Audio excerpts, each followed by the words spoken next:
Trois grandes hypothèses ont été proposées pour expliquer le fonctionnement du réseau cortex-ganglion de la base dans les processus de prise de décision.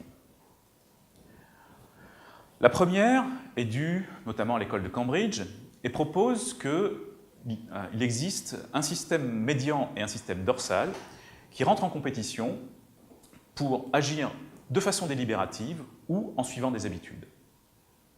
Le système médial est celui qui est impliqué dans les processus délibératifs, le système latéral est celui qui est impliqué dans les habitudes. Cette hypothèse a été élaborée principalement à partir de travaux de comportement, de pharmacologie et d'électrophysiologie effectués chez le rongeur. Cependant, la façon dont ces deux modules décident dans ces conditions habituelles ou délibératives et comment elles s'articulent l'une d'entre elles est encore mal définie. Dans le deuxième modèle, cortex et ganglion de la base s'opposent en fonction du type de décision que les sujets doivent prendre. Les structures sous-corticales sont impliquées dans les décisions de type stimulus-réponse. Par exemple, je suis à un feu rouge, je dois tourner à droite. Le cortex, lui, est impliqué dans des décisions basées sur un modèle, c'est-à-dire qu'elles nécessitent de définir un cadre dans lequel toutes les décisions sont envisagées et de prendre des décisions à l'intérieur de ce cadre. C'est ce que je fais lorsque je suis un plan pour décider de la trajectoire que je dois suivre pour aller d'un point A à un point B. Ce type de modèle a été élaboré principalement à partir de travaux d'imagerie fonctionnelle effectués chez l'homme.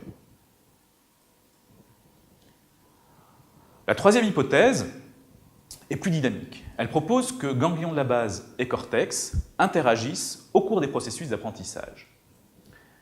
Suivant cette approche, les ganglions de la base sont impliqués au début du processus, lorsque le sujet doit choisir par essai et erreur, qu'il est encore dans une phase d'apprentissage, alors qu'une fois que la tâche est bien apprise et bien comprise, le cortex, les structures corticales prennent le relais. Ce qui est intéressant, c'est que cette hypothèse a été élaborée à la fois à partir de travaux effectués chez les mammifères, tels que les rongeurs et les primates, mais aussi chez d'autres espèces de vertébrés, tels que les oiseaux. C'est la première hypothèse dans laquelle sont envisagés un fonctionnement parallèle entre différents clades de vertébrés. Est-il possible de réconcilier ces trois hypothèses? C'est ce que je tenterai de vous proposer dans la dernière de ces capsules.